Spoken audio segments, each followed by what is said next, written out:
At first glance, Takeshi Kitano's Sonatine feels like it's following the familiar gangster movie script: grim-faced men, guns, betrayal, and an inevitable bloody reckoning. But scratch beneath the surface, preferably somewhere safer than a yakuza's ornately tattooed back, and you'll find one of crime cinema's greatest subversions.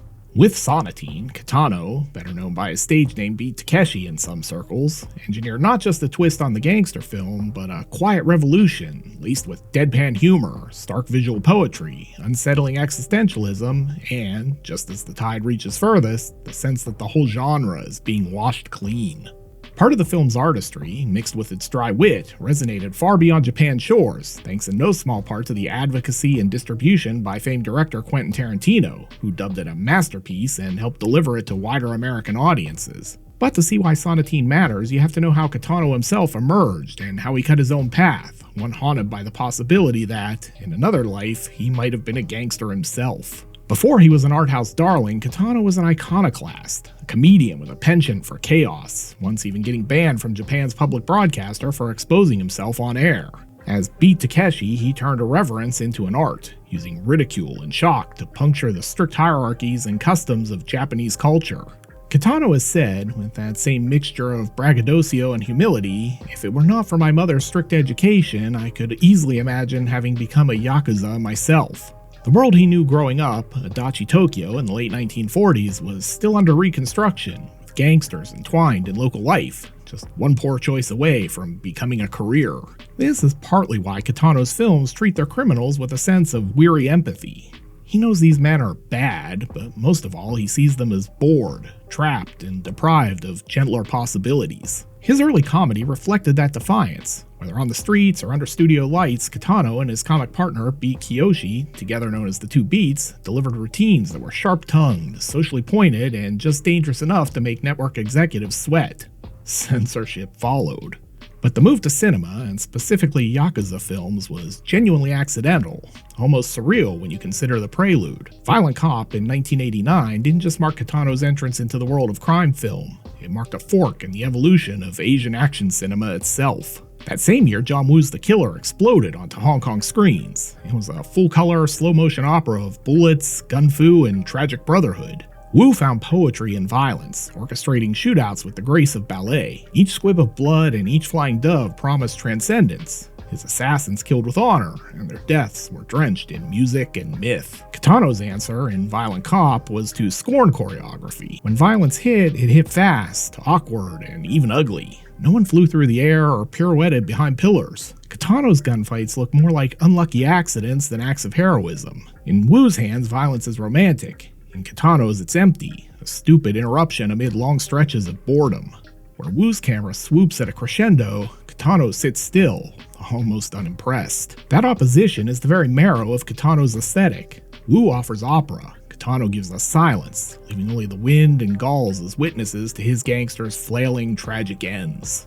It's fitting, then, that Sonatine mocks the very narrative structure we expect. On paper, it's Yakuza boilerplate. Murakawa, played by Kitano himself, is a burned-out gangster, ordered to Okinawa to mediate a gang feud. But the very first scenes hint at betrayal. Murakawa suspects it, and so does the audience. And so when violence erupts and he and his small crew are forced to hide out in a beachside house, the film abandons any hope of traditional plotting. If this were Woo's world, we'd buckle up for heroic bloodshed. In Kitano's, the plot dissolves into inertia. Murakawa and his men regress, turning from mortally wounded warriors to pranksters. Sumo wrestling under a sunny sky, shooting bottle rockets, and pranking each other with holes dug in the sand. As critic Will Webb humorously points out, in Kitano's cosmos, there's little difference between digging a hole on the beach for someone to fall in and accidentally drowning a club owner while intimidating him. Every staged game on the beach is a shrugged echo of the big showdown the genre expects. Is this still a gangster film? Has Kitano quietly swapped genres while we were waiting for the next shootout? We're never entirely sure.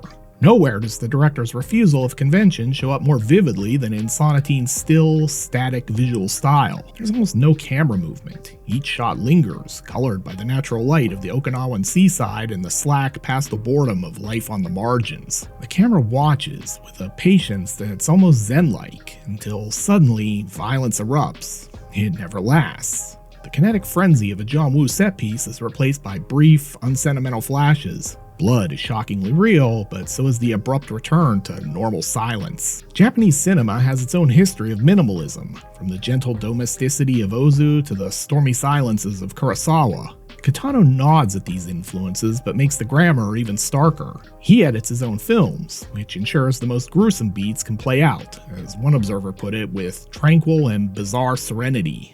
In his world, violence isn't cathartic, it's a bad mood. The absence of sensationalism means every bullet, every punch lands with uncanny, awkward weight. This minimalism robs violence of glamour, just as easily as making the film's flashes of humor, often as deadpan as their creator, feel like a slap in the face. As Murakawa, Kitano gives one of the most minimalistic performances in crime film history. His famous deadpan expression delivers emotional silence so intense it's almost noisy. Every micro-expression, an eyelid, an upturned mouth is magnified. He's a melancholy tabula rasa, tired of living but scared of dying. 私強い人大好きなんだ。強かったら拳銃なんか持ってねえよ。でも平気で撃っちゃうじゃん。怖いから撃っちゃうんだよ。でも死ぬの怖くないでしょ？あんまり死ぬの怖がるとな、死にたくなっちゃうんだよ。 His poker face, which once delighted TV viewers with the promise of a hidden punchline, here masks an existential alienation. Every rare smile, whether a fleeting triumph during a prank or a brief moment of connection, means much more than any melodramatic outburst. He's joined by a murderer's row of Kitano regulars, from Ren Osugi to Susumu Terajima. Watching them, you see why Kitano continued to use this insular troupe. They embody lostness, bone deep. There's more brotherhood in the snark exchanged during sumo matches than in any ritual yakuza oath. These aren't cool gangsters, they're bored, restless man-children, hanging together because they have nowhere else to go. The film's most famous sequence is a piece of existential slapstick that perfectly fuses Kitano's comedy background with his vision of men adrift. The Russian roulette scene, lauded by Tarantino himself as one of the most funny and surprisingly shocking I've ever seen, walks the razor's edge between horror and slapstick. The game is all set up and no payoff, every chamber empty. Relief ripples through the group, there's laughter and the tension is broken, for a moment at least. But later, Murakawa dreams the gun finally fires, hinting at how closely comedy and horror are joined in Kitano's vision. This is the voice of a man who knows death intimately, but still, resignedly, finds the idea absurd. This is an existential joke, told without punchline because everyone already knows how it ends. While Sonatine's look is key, Joe Hisaishi's score is the film's emotional backbone. Known for the orchestral magic of Miyazaki's films, Hisaishi builds here with much sparser material. Piano motifs, ambient electronics, and ideas so fragile they sound almost self-erasing. There's no effort to dramatize or manipulate the audience. Instead, his music provides a melancholy counterpoint, a secret tide pulling beneath the film, underscoring both Murakawa's spiritual fatigue and the sense of an ending. Hisaishi and Kitano both understand. Sometimes the only proper soundtrack for violence and its aftermath is silence. That's the rhythm of Sonatine, a joke, a lull, a gunshot, and a long moment spent watching the sea erase footprints. Even during the ambient moments, the score pulses with nostalgia, regret, and faint hope.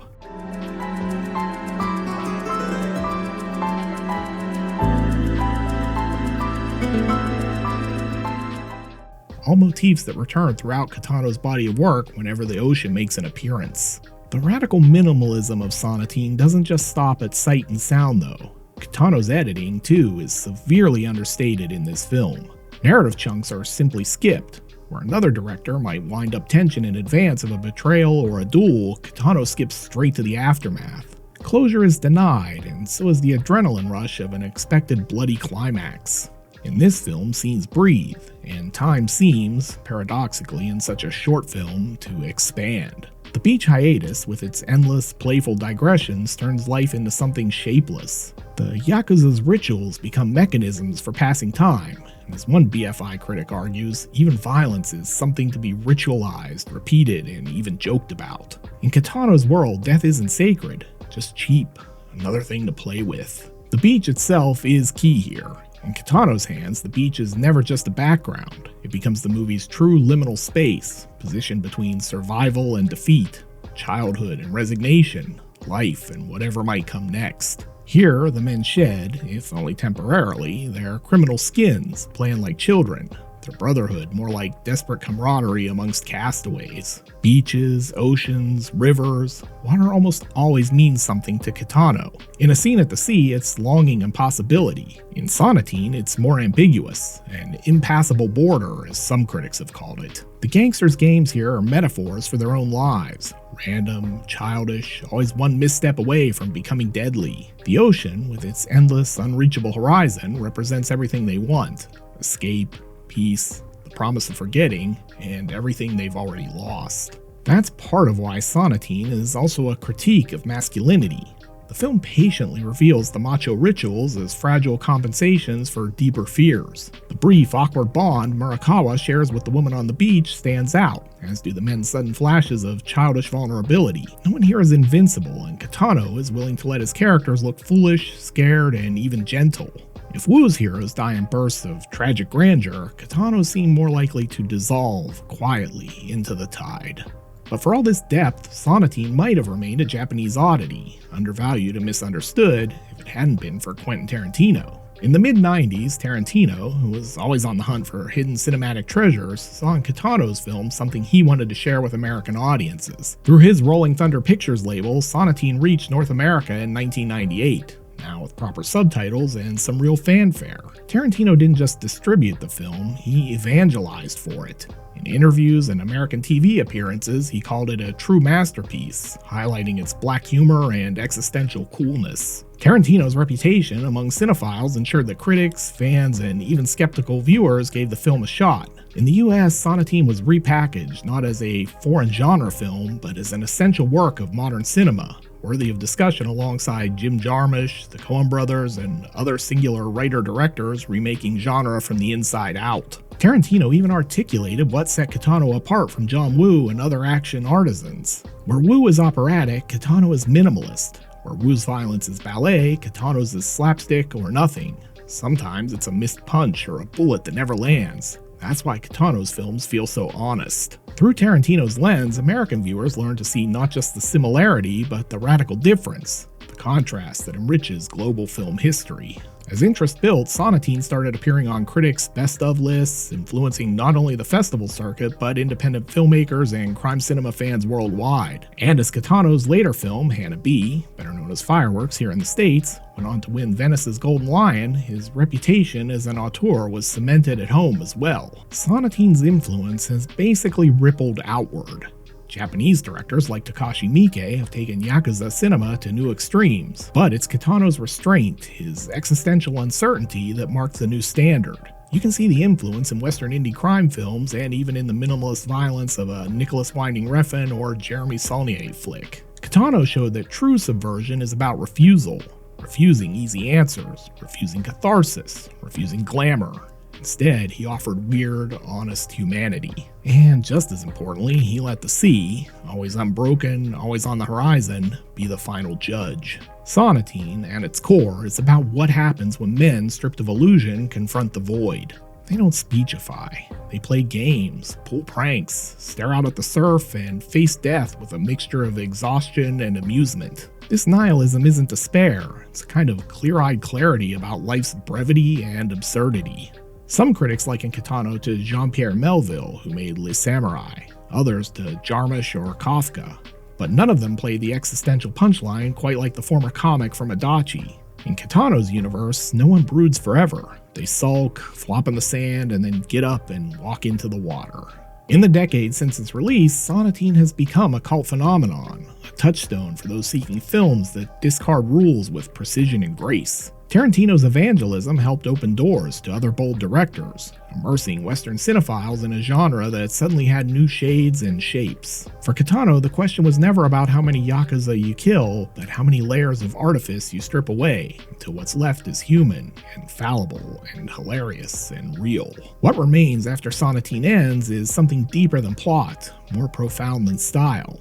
In the stillness, in the laughter, and in the arbitrary games and fleeting beauty, Kitano reveals the deep joke and tragedy of existence. Whether you find the film tragic, comic, or just plain unusual, one thing's for sure. If you came looking for a typical gangster movie, the joke's on you. Kitano understood something that most filmmakers miss. The most subversive thing you can do in any genre is to tell the truth. And the truth about violence, about masculinity, about criminal life is often much stranger and more poetic than any fiction. Sonatine doesn't just subvert gangster film tropes, it transcends them entirely. By stripping away everything we think we want from a crime film, Kitano reveals everything we actually need. A meditation on what it means to be human in a world that seems designed to destroy our humanity. In the end, the beach isn't just a hiding place, it's a mirror, reflecting back our own games, our own denial, our own beautiful, terrible insistence on playing until the very end. And maybe that's the most subversive thing of all, the suggestion that we're all just children building sandcastles while the tide comes in. Ready to perform another cinematic postmortem on a great film? Then be sure to check out my video on the house that Jack built. You'll find a link here on the screen. I hope to see you over there.